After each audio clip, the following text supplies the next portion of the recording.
Assalamualaikum warahmatullahi wabarakatuh. Perkenalkan, nama saya Alfi dan kedua teman saya Fitriatul Hedianti dan Nur Afifah.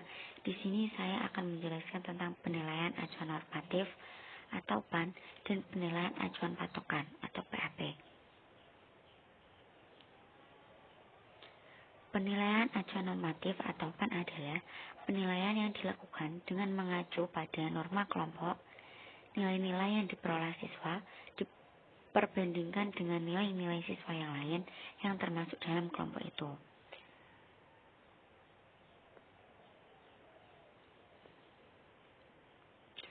Sedangkan penilaian acuan patokan atau PAP adalah pendekatan penilaian yang membandingkan hasil pengukuran terhadap mahasiswa dengan patokan batas lulus yang ditentukan untuk masing-masing bidang mata pembelajaran.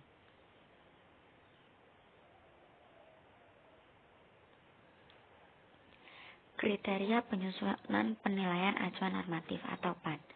Yang pertama, tidak ditekankan untuk mengukur penampilan yang ekstrak dan behavior objektif.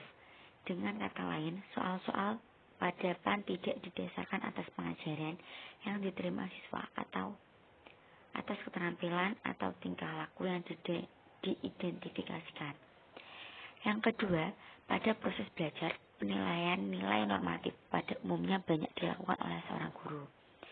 Yang ketiga, penekanan dalam penilaian untuk proses belajar seseorang mengacu pada ketentuan atau norma yang berlaku di sekolah. Keempat, seorang guru dapat menggunakan acuan normatif nasional. Ciri-ciri acuan penilaian normatif atau PAN. Yang pertama, penilaian acuan normatif digunakan untuk mengetahui kemampuan peserta didik dalam komunitasnya, seperti di kelas, sekolah, dan sebagainya. Yang kedua, penilaian acuan normatif menggunakan kriteria yang bersifat relatif.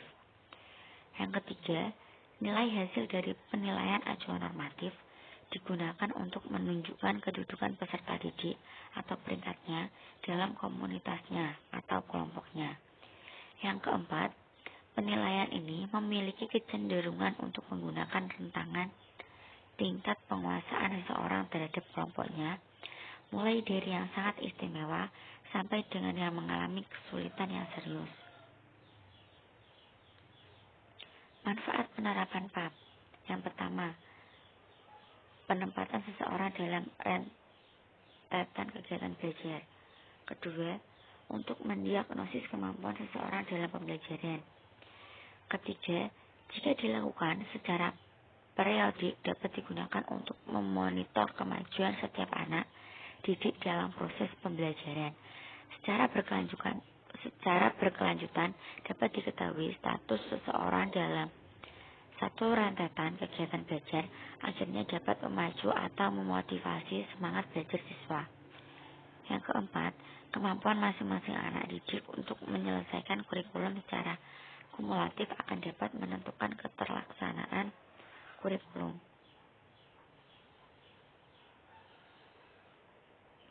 Kelebihan PAN. Yang pertama, dapat digunakan untuk menetapkan nilai secara maksimal. Kedua, dapat membedakan kemampuan peserta didik yang pintar dan kurang pintar, membedakan kelompok atas dan bawah.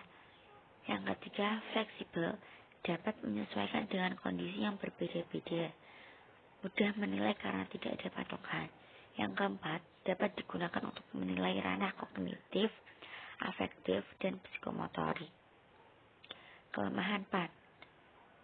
Yang pertama, sedikit menyebutkan kompetensi siswa, apa yang mereka ketahui atau dapat mereka lakukan.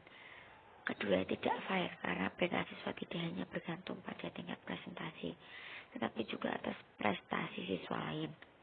Ketiga, tidak dapat diandalkan. Siswa yang gagal sekarang mungkin dapat lulus tahun berikutnya. Kelebihan PAP. Yang pertama, dapat membantu guru merancang program remedi. Kedua, tidak membutuhkan perhitungan statistik yang rumit. Ketiga, dapat mengukur ketercapaian tujuan pembelajaran. Keempat, nilainya bersifat tetap selama standar yang digunakan sama hasil penilaian dapat digunakan untuk umpan. Kelima, banyak digunakan untuk kelas dengan materi pembelajaran berupa konsep. Keenam, mudah dalam menilai karena adanya patokan. Kekurangan PAP. 1. Sedikit menyebutkan kompetensi siswa, apa yang mereka ketahui atau dapat mereka lakukan. Keempat, tidak fair karena peringkat siswa tidak hanya bergantung pada tingkatan prestasi, tetapi juga atas presentasi siswa lain. Ketiga, tidak dapat diandalkan siswa yang gagal sekarang mungkin dapat lulus tahun berikutnya. Sekian dari kelompok saya, apabila ada salah kata mohon maaf. Wassalamualaikum warahmatullahi wabarakatuh.